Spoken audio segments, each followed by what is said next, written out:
ಒಂದು ರಾತ್ರಿ ಪ್ರವಾದಿಯಾದ ಎಲಿಯನು ದೇವಗಿರಿಯಾದ ಹೋರೇಬಿನ ಒಂದು ಗವಿಯಲ್ಲಿ ಇಳುಕೊಂಡನು.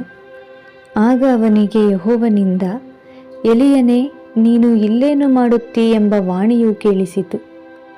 ಆಹಾಬ್ ರಾಜನ ಹೆಂಡತಿಯಾದ ಈಜೆಬೆಲಳಿಗೆ ಹೆದರಿ ಎಲಿಯನು ಅಲ್ಲಿ ಇಳುಕೊಂಡಿದ್ದನು.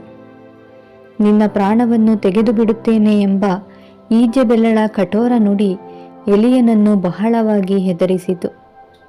ಕರ್ಮೆಲ್ ಬೆಟ್ಟದಲ್ಲಿ ದೇವರು ಆಶ್ಚರ್ಯಕರವಾಗಿ ಯಜ್ಞ ಮಾಂಸಗಳನ್ನು, ಕಟ್ಟಿಗೆ ಕಲ್ಲು ಮಣ್ಣುಗಳನ್ನು ಬೆಂಕಿ ಹೊತ್ತಿಸಿ ದಹಿಸಿ ಬಿಟ್ಟದ್ದನ್ನು, ಮಳೆ ಸುರಿಸಿದ್ದನ್ನು, ದೇವಶಕ್ತಿಯ ಮಹಿಮೆಯನ್ನು ತೋರ್ಪಡಿಸಿದ್ದು ಎಲ್ಲ ಎಲಿಯನು ಒಂದು ಕ್ಷಣ ಮರೆತು ಹೋದನು.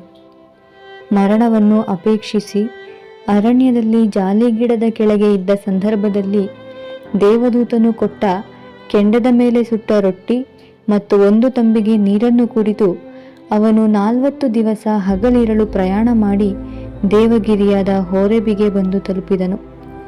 ಅಲ್ಲಿ ಭಯಪಟ್ಟು ಅಡಗಿಕೊಂಡನು. ತನ್ನ ಧೈರ್ಯವೆಲ್ಲ ಕಳೆದುಕೊಂಡನು.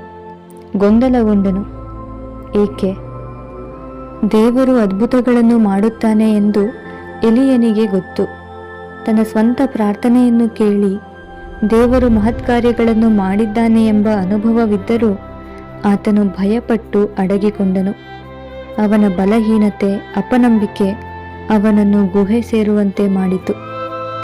ಆದರೆ ದೇವರು ಎಲಿಯನಿಗೆ, ನೀನು ಇಲ್ಲೇನು ಮಾಡುತ್ತೀ ಎಂದು ಕೇಳಿದನು. ದೇವರು ಕೇಳಿದ ಆ ಪ್ರಶ್ನೆಯ ಅರ್ಥ, ಏಕೆ ನೀನು ಇಲ್ಲಿ ಅಡಗಿಕೊಂಡಿದ್ದಿ? ಇಲ್ಲಿ ಹೀಗೆ ಅಡಗಿಕೊಳ್ಳುವುದಕ್ಕ ನಾನು ನಿನ್ನನ್ನು ಅರಣ್ಯದಿಂದ ಹೋರೇಬಿಗೆ ಕರೆತಂದದ್ದು. ನೀನು ಏಕೆ ನಿನ್ನ ಎದುರಾಳಿಗಳನ್ನು ನೋಡುತ್ತಿದ್ದಿ? ನಿನ್ನ ಎದುರಾಳಿಗಳಿಗಿಂತ ನಾನು ದೊಡ್ಡವನಾಗಿದ್ದೇನೆ ಎಂಬುದನ್ನು ಮರೆತು ಬಿಟ್ಟ? ನಿನಗೆ ಸಹಾಯ ಮಾಡಲು ನಾನು ಇನ್ನೂ ಶಕ್ತನಾಗಿದ್ದೇನೆ ಎಂಬ ನಂಬಿಕೆ ಇಲ್ಲವೇ? ನಿನ್ನ ದೇವರು ಯಾರಾಗಿದ್ದಾನೆ ಎಂದು ನೀನು ಮರೆತು ಬಿಟ್ಟ? ನೀನು ಸರ್ವಶಕ್ತನಾದ ದೇವರ ದಾಸನೆಂದು ಮರೆತು ಹೋದ? ಹೌದು ಪ್ರಿಯರೇ, ನಮ್ಮ ಹಾಗೆಯೇ ಎಲಿಯನೂ ಸಹ ಒಬ್ಬ ಮನುಷ್ಯನಾಗಿದ್ದನು. ಒಂದು ಕಷ್ಟ ಎದುರಾದಾಗ ಕಳೆದ ದಿನಗಳಲ್ಲಿ ದೇವರು ನಡೆಸಿದ ರೀತಿಯನ್ನು ನಾವು ಮರೆತು ಹೋಗುವವರಾಗಿದ್ದೇವೆ. ನಾವು ಯಾರಾಗಿದ್ದೇವೆಂಬುದನ್ನು ಮರೆತು ಬಿಡುತ್ತೇವೆ. ದೇವರು ನಮ್ಮನ್ನು ಏಕೆ ಕರೆದಿದ್ದಾನೆ ಎಂಬುದನ್ನು ಮರೆಯುತ್ತೇವೆ. ಆದರೆ ಪ್ರಿಯರೇ, ನಾವು ಎಂದಿಗೂ ನಮ್ಮ ಬಲಹೀನತೆಗಳನ್ನು ದೃಷ್ಟಿಸಬಾರದು. ದೇವರ ಶಕ್ತಿಯನ್ನೇ ದೃಷ್ಟಿಸಬೇಕು. ಇಂದು ನೀವು ಸಹ ಎಲಿಯನ ಹಾಗೆ ಒಂದು ಗುಹೆಯಲ್ಲಿ ಬಚ್ಚಿಟ್ಟುಕೊಂಡಿದ್ದೀರಾ? ಮನುಷ್ಯರಿಗೆ, ರೋಗಿಗಳಿಗೆ, ಒಂಟಿತನಕ್ಕೆ ಹೆದರಿ ನೀವು ಅಡಗಿಕೊಂಡಿದ್ದೀರಾ? ನಾಳೆ ಏನು ಸಂಭವಿಸುತ್ತದೆ? ನಾಳೆ ನೀವು ಒಂಟಿಗರಾಗುತ್ತೀರಿ. ಯಾರೂ ನಿಮ್ಮ ಸಹಾಯಕ್ಕಾಗುವುದಿಲ್ಲ. ಕೆಲವರ ಬೆದರಿಕೆ, ಸೋಲಿನ ಭಯ ಮುಂತಾದ ಚಿಂತೆಗಳಿಂದ ಕುಗ್ಗಿ ಹೋಗಿದ್ದೀರಾ? ನೀವು ನೆನೆಸಿದ ಹಾಗೆ ಏನೂ ನಡೆಯುತ್ತಿಲ್ಲ ಎಂದು ದುಃಖಿಸುತ್ತಿದ್ದೀರಾ? ಆದರೆ ದೇವರು ನಿಮಗೆ, ನೀನು ಇಲ್ಲೇನು ಮಾಡುತ್ತಿದ್ದಿ?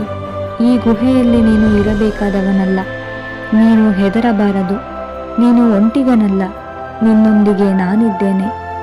ನಿನ್ನಲ್ಲಿರುವ ದೇವರು ನಿನ್ನ ಶಕ್ತಿಯಾಗಿದ್ದಾನೆ, ನಿನ್ನ ಸಹಾಯಕನಾಗಿದ್ದಾನೆ. ನಾನು ಒಂದು ದಿನವೂ ನಿನ್ನ ಕೈ ಬಿಟ್ಟಿಲ್ಲ. ಇನ್ನೂ ಅನೇಕ ಕಾರ್ಯಗಳನ್ನು ನಾನು ನಿನ್ನ ಮೂಲಕ ಮಾಡಬೇಕು. ಎಂದಿಗೂ ನಿನ್ನ ಕೈ ಬಿಡುವುದಿಲ್ಲ ಎಂದು ಹೇಳುತ್ತಿದ್ದಾನೆ. ಪ್ರಿಯರೇ, 1 ಪೂರ್ವಕಾಲ ವೃತ್ತಾಂತ 28ನೇ ಅಧ್ಯಾಯ 20ನೇ ವಚನ. ಸ್ಥಿರಚಿತ್ತನಾಗಿರು, ಧೈರ್ಯದಿಂದಿರು, ಕೆಲಸಕ್ಕೆ ಕೈಹಾಕು, ಅಂಜಬೇಡ, ಕಳವಳಗೊಳ್ಳಬೇಡ. ನನ್ನ ದೇವರಾಗಿರುವ ಯೆಹೋವ ದೇವರು ನಿನ್ನ ಸಂಗಡ ಇರುತ್ತಾನೆ. ಆತನು ತನ್ನ ಆಲಯದ ಎಲ್ಲ ಕೆಲಸವು ತೀರುವವರೆಗೂ ನಿನ್ನನ್ನು ಕೈಬಿಡುವುದಿಲ್ಲ, ತೊರೆಯುವುದಿಲ್ಲ. ದೇವರ ನಾಮಕ್ಕೆ ಮಹಿಮೆಯಾಗಲಿ. ಆಮೆನ್. ಭಯಪಡಬೇಡ ನನ್ನಾತ್ಮವೇ, ಯೇಸು ಇರುವ ನಿನ್ನೊಂದಿಗೆ.